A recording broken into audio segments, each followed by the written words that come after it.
Pag sinabing beach destination, anong unang pumapasok sa isip ko?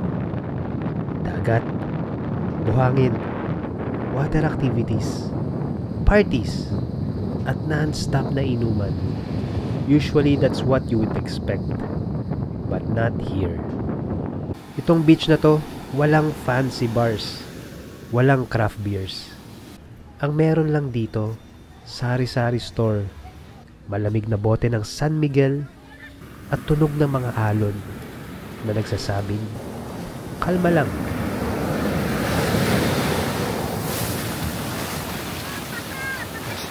In this episode, we went to Patar, a quiet beach town in Bolinao, Pangasinan. Dito ko na-realize na pwedeng simple lang pala ang destinasyon. Walang masyadong ingay. At ito ang nagpaalala sa akin na kahit simpleng beer lang ang iniinom, okay lang. Dahil ang mas masarap ay yung katahimikan. Tara, samahan niyo ako.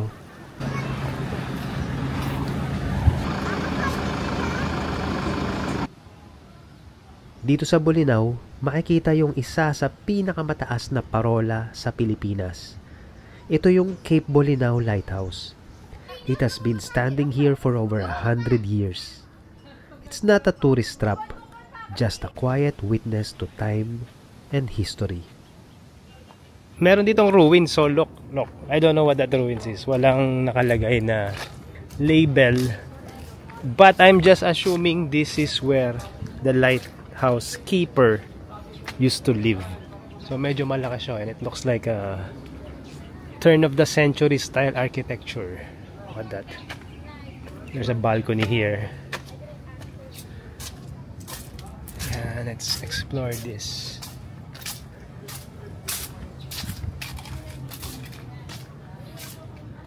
May mga rooms dito. Behind the building, meron pang mga rooms din. Look at that. Meron pa pala dito structures. And then on its right, dito yung dagat. This is West Philippine Sea. Yeah. Tapos right in front of this building on my right is the lighthouse itself. Yeah, there it is.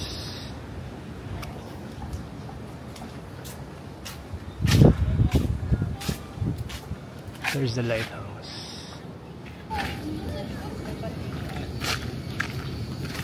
Okay. Sa atin yung dagat na yan, pag-aari ng Pilipinas, not China. Mula sa pinakamataas na parte ng Bolinao, lumipat naman tayo sa pinakamalalim. Corals. Corals. Millions of years ago, these are all underwater.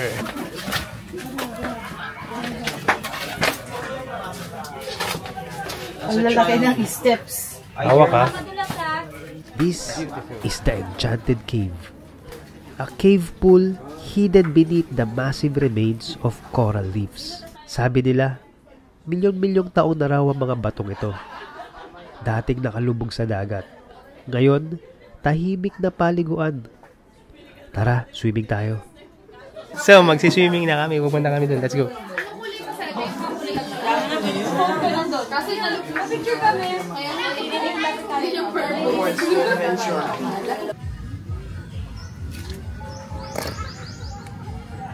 So this entire resort is napapaligiran ng mga coral rocks. All of these rocks though used to be underwater millions of years ago. That's evolution of our planet. Look at that. Ayan, ang daming mga bato. These are all corals. Ilang minutes pa? Hindi naggaano yung kay Rain eh. Pero alam ko malapit na tayo eh.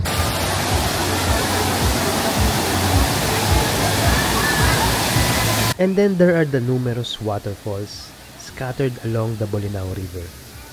Isa lang ang pinuntahan namin, not the biggest nor the most dramatic, but the power is definitely breathtaking.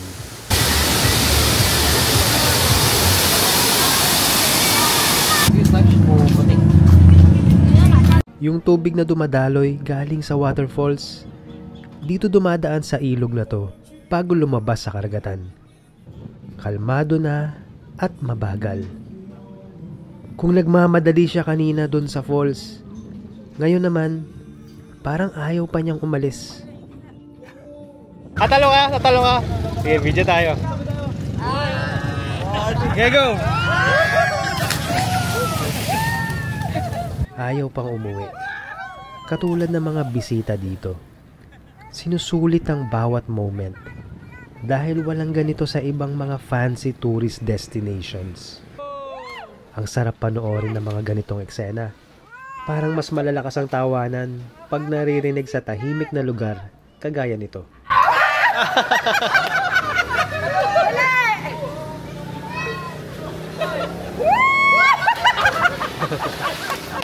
Nice. Galing ni ate. Nice. Galing, di ko kaya yun. Tapang ni ate. Ito bro, pahanap na lang sa YouTube. YouTube yan, YouTube. Yon YouTube, Clueless Bartender. Thank you. YouTube. Simple lang ang buhay dito. Kasing simple ng mga beer na maiinom mo. No craft beers, no microbreweries, no fancy bars. Basta may San Miguel beer, no problem. Sa halagang 60 pesos, presyong sari-sari store lang. Pero yung peaceful view, that's priceless.